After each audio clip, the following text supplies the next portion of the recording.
What's going on, everybody? Aiden from Birds vs. Boys here. And before we get into all the Eagles content going on right now, I just wanted to let everybody know up front that it'll probably just be Eagles content on BVB for the foreseeable future. And that is because Madeline Grace Messina was born into the world on June 9th, weighing 8 pounds and 4 ounces. So Kevin is now a girl dad 2 times over. The baby is healthy. His wife is healthy.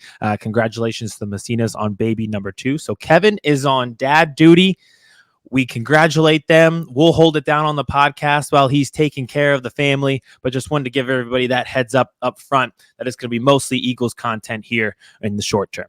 So let's get into the Eagles content that is occurring right now. And let's start with a former Eagle. Haason Reddick was traded this offseason. The Jets, the team he was traded to, are now in mandatory minicamp, and Haason Reddick is not there. Now, Reddick is not there because he is still on the pursuit of a new long-term deal, and the Jets have not given that to him yet.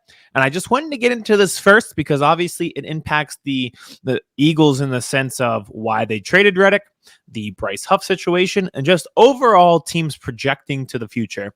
And I think I'm a little perplexed by the situation here with the Jets and why they would trade for a player without the wherewithal, I guess you could say, to know that player was being traded because they wanted a new deal.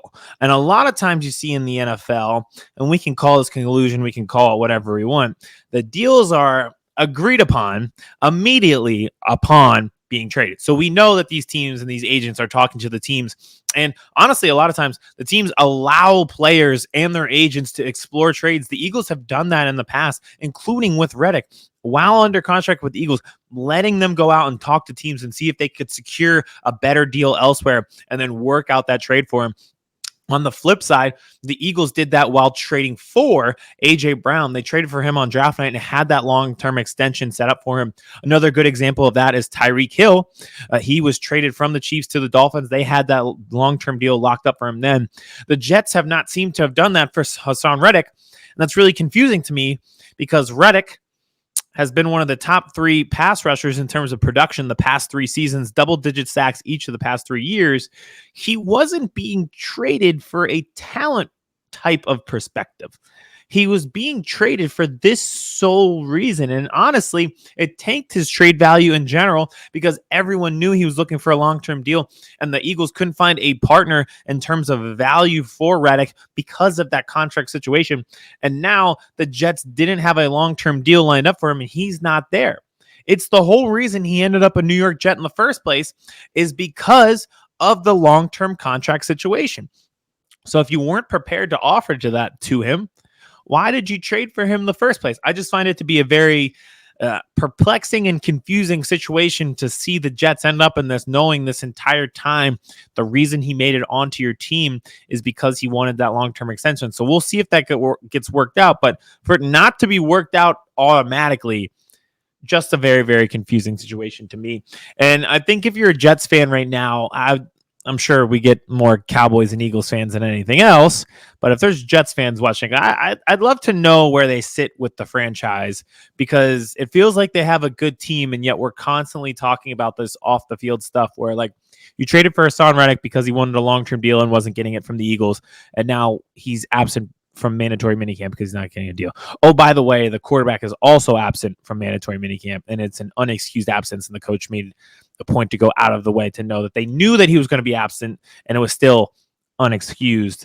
And this is coming from the quarterback who finished the year by saying, we need to get all the distractions out of the locker room, and then the first chance you have, you cause another distraction. So I don't really know what the plan there with the Jets. But so far, we got to see the on-field production from Bryce Huff. But so far, this feels like Howie Roseman did a great job of projecting for the future, realizing that, the deal that Reddick wanted, he was not going to secure, get a little bit of trade value out of that, and then project for the future, getting a 25-year-old in Bryce Huff and bringing him in for less money than Reddick would have commanded. So all in all, so far so good, but we got to see Huff on the field. But it does feel like Howie Roseman was just one step ahead of the game on this one, and he has been over the past few years when it comes to stuff like this. So That'll be an interesting one to keep an eye on, and I'll be keeping an eye on Bryce Huff on the field. More on the field stuff. Shio Kapadia was on WIP, and they asked him, like, who would, if the season started today in June, when the NFL pushes this to a 28-game season and the season starts in June, who would be the secondary? And the guy that he singled out that would be a starter in the secondary and who had the best camp so far is Kelee Ringo. I think this is phenomenal news for Eagles fans. This is a kid that is 21 years old. He's going into his second year. He had some great film and some great games in a small sample size at the end of last year. Statistically, he was grading out as your best cornerback at the end of last year. If they can take this kid, who is a fourth-round pick, and turn him into a starter, considering all the money that they have tied up on offense, and now have a reliable, solid cornerback starter who's 21 years old on a cheap contract, it is the steal of a lifetime for this team. So it is phenomenal news to hear that he is the number one guy in the secondary who is shining bright. I do think Quinyon Mitchell is going to get plenty of opportunities, considering that he was the first-round pick. And it's not like they said he had a bad camp. They just said that Kelee Ringo was the one that's really sticking out over everybody else. And you kind of expect that, right? Like, he has a year under his belt already. So he kind of understands the expectations at this point. Looks like he's in great shape. They just love his technique, his footwork. He's just like, I don't know. I feel like he's a prototypical corner coming out of college. And they were kind of worried about some of the other things with him. But so far, so good with him. I think that it will be a steal of a lifetime for this team, and a position that was not deep at all turns into one that's very deep. If you don't even start your first round pick in Quinyon Mitchell this year, because Slay on the other side is going to be the starter. So Shale said his four starters would be Kelee Ringo, Darius Slay, and then the safeties would be Reed Blankenship and Chauncey Gardner-Johnson. All in all, I think that's a very solid core four. Quinyon Mitchell, I'm sure, will get some reps there. And then in the slot, instead of Avonte Maddox, he actually had Cooper DeJean, which I found interesting. I thought this would be kind of like a just get Cooper DeJean on the field type of year where you're like, all right, we'll play at safety, we'll play at slot corner, we'll play at this new kick returner role that we kind of need because they changed the kick returner rules, and just see where you work out. And just figure out what works best, and just, kind of like it in the movie Invincible when they tell Vince Papale, he's like, as long as you're down there, you're down there. And I feel like they're going to kind of take that approach with Cooper DeJean and just be like, as long as you're here, you're here. And we're going to get you on the field and figure this out and see where it works best, considering you are this Swiss Army knife type of guy. So I thought that was interesting that he had him starting over Avonte Maddox on day one if the season started today. So again, this is great news. This is phenomenal. Your second round pick is already projecting to be the starter in the slot, and your fourth round pick from a year ago in Kelee Ringo is looking like the best corner on the field. This is the dream scenario for this team. It makes me really excited. And the guys seem to be bought into Vic Fangio as well. Jalen Carter and Jordan Davis have both touched on it. I love that the connection that they're making early on. It's seeming like this defense has a much better foundation than it did a year ago. And that's going to be key, considering they did lose Fletcher Cox, who was the foundation for this defense for years and years. So in terms of defense, A+. A+ so far, seems good, and reports were that they were the ones winning in the battles between them and the offense early on here in minicamp. Over to the offensive side of the ball, you would think that this would be the position group that would be excelling, considering the amount of talent that they have, and they still do. And the best part is everybody's locked up and everybody's under a contract. We joked about this on the show, but it still blows my mind that Saquon Barkley is a Philadelphia Eagle. Every time I see him take a rep in OTAs or this mandatory minicamp, I'm like, oh my God, I keep forgetting that we have Saquon Barkley. He is our running back. He is here. It's amazing. So again, you'd think offense-wise we'd be having no issues. The problem is, I hope that this is not an issue. I just don't like how it's being handled, considering the position that the offense should be in. Jalen Hurts and Nick Sirianni, as it's going to be the question, honestly, for maybe the entire season if the offense sputters out of the gate. But Jalen Hurts was asked about Nick Sirianni's new role here in Kellen Moore kind of taking over as the offensive play caller. And Hurts said, I mean, that's a great question. I don't know that I know the answer to it. So that's really no answer at all about Nick Sirianni taking on this new role and Kellen Moore becoming the play caller in the offense. So they kind of followed up with the question to see if they could get more out of him. And we know Jalen Hurts, you don't get a lot out of the press conferences. But he said, I think he's just been great in the messages he's delivering to the team. He's trying to be very intentional with what he's saying. Yeah. I mean, he's a stoic guy. He's calm. He doesn't really talk much to the media as it is. They asked him what he did this offseason and if he had time for breaks and non-football stuff. And he said, quote, I do. So you don't get much of him.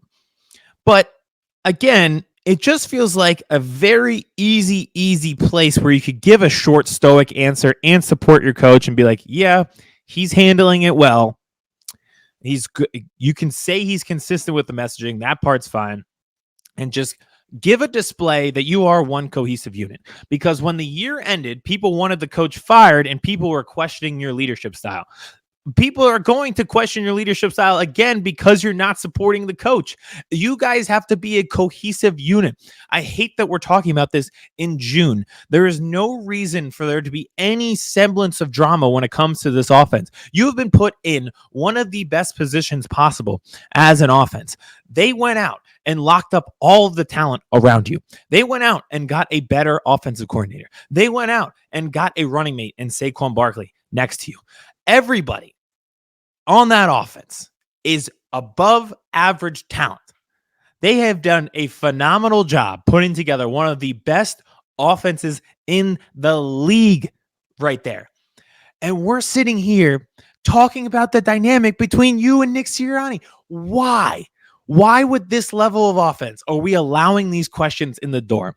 It is so easy to get rid of this drama, and it bothers me when we have to talk about drama. Just answer the questions. Yeah, he's great. That's fine. I don't want to hear at all about the dynamic between Sirianni and Jalen Hurts at all. I want to see this offense play football. I want to see Kellen Moore as the play caller. I love the different weapons that we have, and that's all it should be about, especially in June. So I just wasn't thrilled with that, considering that the criticisms of the team last year were them not getting along, it seemed like, or not being on the same page. Jalen, like, even if you didn't like Nick Sirianni, guess what? Welcome to corporate America, pal. None of us actually like our bosses. That's kind of the whole name of the game. But guess what? You still show up for your job anyway. And if someone asks you about your boss, you're going to be like, oh, yeah, they're great. I love them. That's everybody who works from 9 to 5 does the same thing as you. Just be nice. Just be nice and enjoy the fact that you throw to A.J. Brown and Devontae Smith and you have a competent offensive coordinator and Saquon Barkley is standing next to you after every snap. That's it. You don't have to like your boss. None of us do. None of us like our boss. All right? No drama. No drama. It's June and August. I don't want to be hearing about this in training camp. Just pretend to like each other and win football games. Scottie Pippen and Michael Jordan didn't even like each other. Most of the Bulls hated each other. They hated the GM. Everybody hated each other. They won 6 titles. It doesn't matter. I just watched a video today. Steph Curry was pissed at Kevin Durant because he was going to win MVP when they went up 3-0 in the NBA Finals. They were mad at each other. He was on the verge of tears, and Iguodala was trying to console him in the locker room while they were up 3-0. They didn't even like each other. They were up 3-0 in the NBA Finals. You don't have to like your coworkers. You don't have to like your boss, but you do have to play with them and be productive. That's all that matters. Okay? Good. So I know that's a lot of drama, but aside from that, this team's in such a great shape. And the way that the Haason Reddick thing is playing out, it looks like they made another stellar move. The draft was great, mandatory minicamp, great reviews on the defense, on the secondary, a maligned position. It seems like everybody's stepping up from a leadership position with the departure of Jason Kelce and Fletcher Cox, like guys like Jordan Mailata and Lane Johnson, which you love to see. So this team is in a great place, I'd feel like, here in June coming out of the mandatory minicamp. So we'll keep an eye on all of those stories, and we will be back next week talking more about it, and we'll see what else happens. I think we're going to, dive deep into the position groups, see which ones we have the most confidence in, which ones we kind of need to see more out of, and kind of rank those as the summer goes and talk around the league. I think there's a lot going on. So we'll be back then. Make sure to subscribe in the meantime. We'll talk to you then.